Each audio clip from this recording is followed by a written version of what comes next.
Minister for Foreign Affairs, Regional Cooperation, and Burkinabe Abroad, as well as His Excellency, Minister Abubakar Nakanabo, Minister of Economic, Finance and Forecasting of Burkina Faso, to make their presentations. Merci beaucoup, Monsieur le Président, et merci beaucoup à toute l'assistance pour cette belle opportunité qu'on donne au Burkina Faso de pouvoir faire part de son rapport pays, et qui est le deuxième exercice du genre que le pays a pu faire depuis 2019. Et si vous me permettez, Monsieur le Président, je vais passer la parole au ministre Nakanabo, ministre en charge de l'économie et des finances du Burkina Faso, pour qu'il puisse nous faire le point de ce rapport. Merci beaucoup, Madame. Monsieur le Président, distingués invités, Mesdames et Messieurs, c'est avec un réel intérêt que le Burkina Faso présente cet après-midi son deuxième rapport national volontaire à ce présent forum politique de haut niveau de l'Organisation des Nations Unies sur le développement durable, qui se propose d'examiner les questions d'eau potable et d'assainissement ODD 6, d'énergie propre à moindre coût ODD 7, d'industrie et d'infrastructures ODD 9, des villes et communautés durables ODD 11 et des partenariats ODD 17, dans une perspective d'accélérer la reprise après la pandémie de la COVID-19 et la mise en œuvre intégrale du programme de développement durable à l'horizon 2030 à tous les niveaux. Je voudrais donc vous inviter à suivre avec moi une vidéo qui présente les progrès réalisés par mon pays entre 2016 et 2022. Situé au cœur de l'Afrique de l'Ouest, avec une superficie de 274 000 km², le Burkina Faso a une population estimée à plus de 20 millions d'habitants, avec environ 70% de jeunes de moins de 35 ans. Le Burkina Faso, à l'instar d'autres pays en développement, s'est engagé depuis 2016 dans l'appropriation, la domestication et la mise en œuvre des objectifs de développement durable. Depuis cette date, le pays est en proie à de forts défis sécuritaires. En dépit du contexte sécuritaire, climatique, sanitaire et humanitaire difficile, le Burkina Faso a maintenu un rythme annuel moyen de croissance de l'économie de 5,2% sur la période 2016-2022. L'évaluation en 2023 de la mise en œuvre des ODD montre des avancées dans certaines cibles, même si, dans d'autres, il faut vite inverser la tendance et accélérer la mise en œuvre pour être au rendez-vous de 2030. Pour ce qui concerne les ODD 6 et 7, le pays enregistre une amélioration de l'accès à l'eau potable, qui passe de 71,9% en 2016 à 76,3% en 2021. Par ailleurs, le pays a réalisé un bond significatif en matière de couverture géographique en électricité, 33,32% en 2015 à 49,29% en 2021. Dans le domaine des infrastructures routières, le Burkina Faso a construit 483,23 km de routes. Ainsi, le linéaire de route renforcé et ou réhabilité est passé de 144 km en 2016 à 627,23 km en 2021. Quid de l'accès au logement décent et aux services sociaux de base, ainsi que le renforcement de la résilience et la durabilité des villes constituent l'une des priorités des autorités.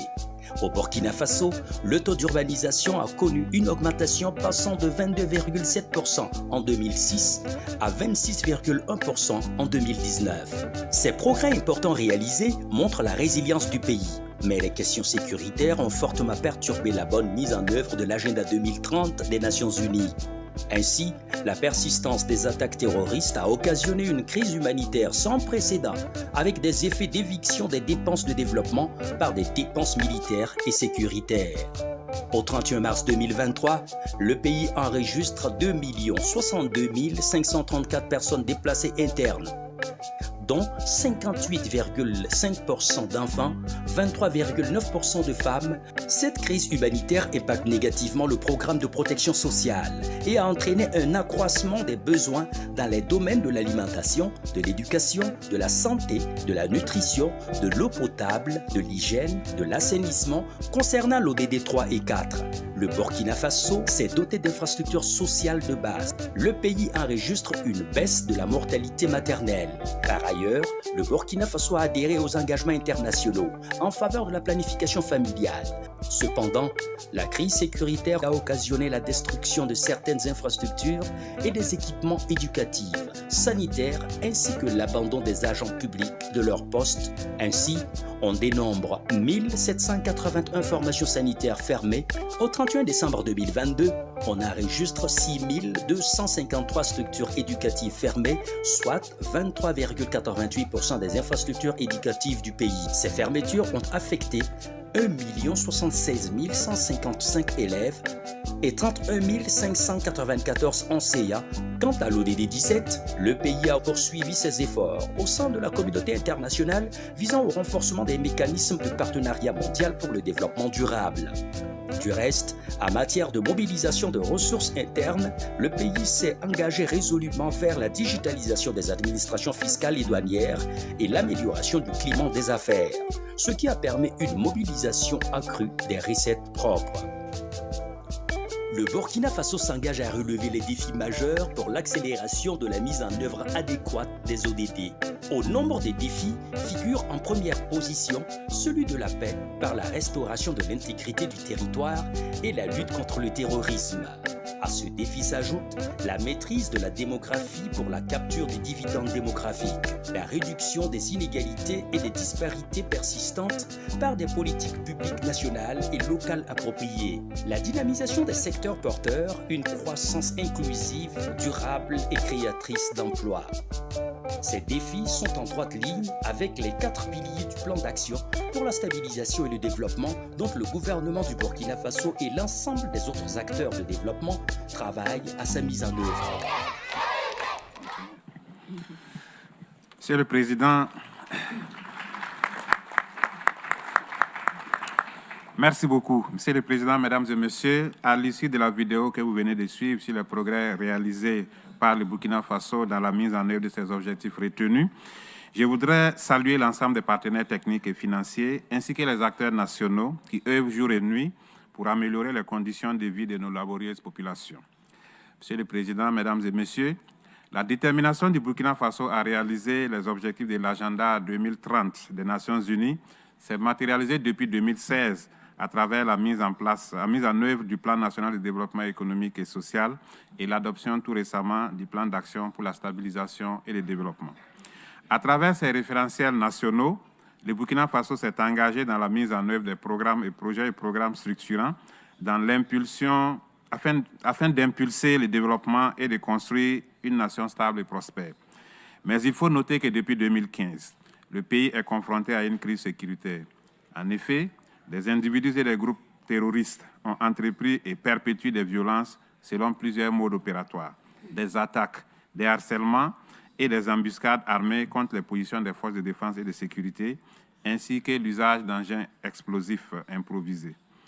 Des attaques contre les populations civiles, des enlèvements, des attaques suivies de déguerpissements des villages, des assassinats ciblés, des tueries de masse, des braquages, du contrôle sur la route, le vol de bétail et la destruction des biens privés.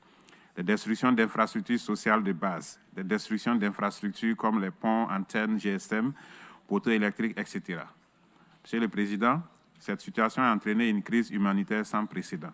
Il convient de relever que cette crise sécuritaire et humanitaire à laquelle le pays fait face a entraîné un accroissement des besoins dans tous les domaines, dont principalement l'alimentation, l'éducation, la santé, l'assainissement. L'arrêt ou le ralentissement de nombreux projets de développement, la limitation de l'accès des populations aux services sociaux de base, notamment la santé, l'éducation et l'accès à l'eau potable, la perte des actifs de production agro-silvopastorale des ménages touchés, la baisse de la production dans certaines localités. C'est pourquoi la principale préoccupation de notre gouvernement demeure naturellement la quête de la sécurité pour les populations qui n'aspirent qu'à vivre en paix. Le plan d'action pour la stabilisation et le développement se fixe les principales missions suivantes. Rétablir et renforcer la sécurité sur l'ensemble du territoire national, apporter une réponse urgente, efficace et efficiente à la crise humanitaire, promouvoir la bonne gouvernance et la lutte contre la corruption, engager des réformes politiques, administratives et institutionnelles en vue de renforcer la culture démocratique et consolider l'état de droit, œuvrer à la réconciliation nationale et à la cohésion sociale, assurer l'organisation d'élections libres, transparentes, équitables et inclusives. Monsieur le Président, distingués invités, Pour terminer, je voudrais lancer cet appel solennel à tous les partenaires techniques et financiers, aux agents du système des Nations Unies et aux amis du Burkina Faso en particulier, pour un renforcement de la coopération en faveur du Burkina pour le rétablissement de la paix en cette décennie d'action de l'agenda 2030 pour le développement durable. Je vous remercie pour votre aimable attention.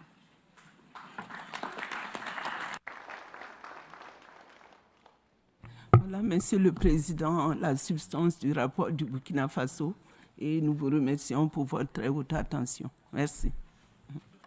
I thank the Minister for Foreign Affairs as well as the Minister of Economy, Finance and Forecasting of Burkina Faso and their team for the presentation and for the video.